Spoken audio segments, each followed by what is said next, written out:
बेटी की शादी के बाद दीवार पर लगी घड़ी ने आवाज़ की।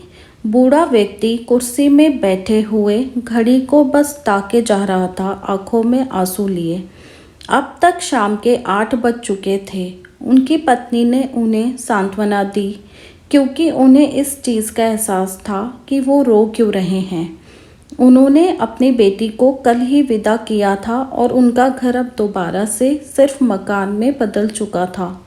तुम जानती हो, मैं कभी भी अपनी दवाइयाँ लेना नहीं भूलता था, उन्होंने कबूल किया। क्या आप हमेशा भूल जाते थे?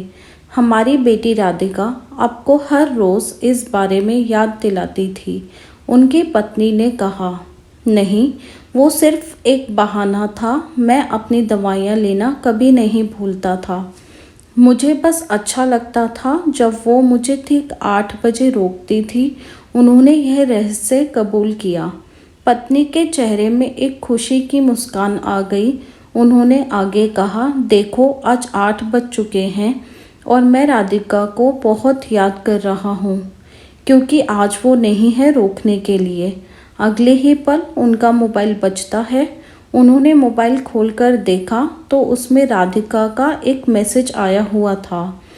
पापा, यह आपकी दवाई का समय है, जल्दी से उन्हें ले लो। बूढ़े व्यक्ति ने अपनी बेटी का मैसेज पढ़ा। उन चंद शब्दों ने ही उस बूढ़े युगल को खुशी से भर दिया था कि उनकी बेटी पराई होकर भी पराई नहीं हुई। राधिका के पिता खुश थे कि कम से कम उनकी बेटी अब भी उनके साथ जुड़ी हुई है और हमेशा ऐसे ही रहेगी। इसीलिए उन्होंने एक स्माइली में जवाब दिया। उधर राधिका का मोबाइल बजता है, लेकिन मोबाइल अनिकेत के हाथ में था। अनिकेत ने मैसेज को देखा और उन्हें डिलीट करने लग गया, लेकिन फिर भी एक आखिरी मैसेज जो पापा का आया हुआ था उसे डिलीट नहीं कर पाया, क्योंकि उसी समय राधिका बाथरूम से कमरे में आती है। जैसे ही राधिका उसके पास पहुंची, उसने तुरंत बिस्तर पर मोबाइल फेंक दिया। राधिका ने आते ही अपना फ़ोन चेक किया।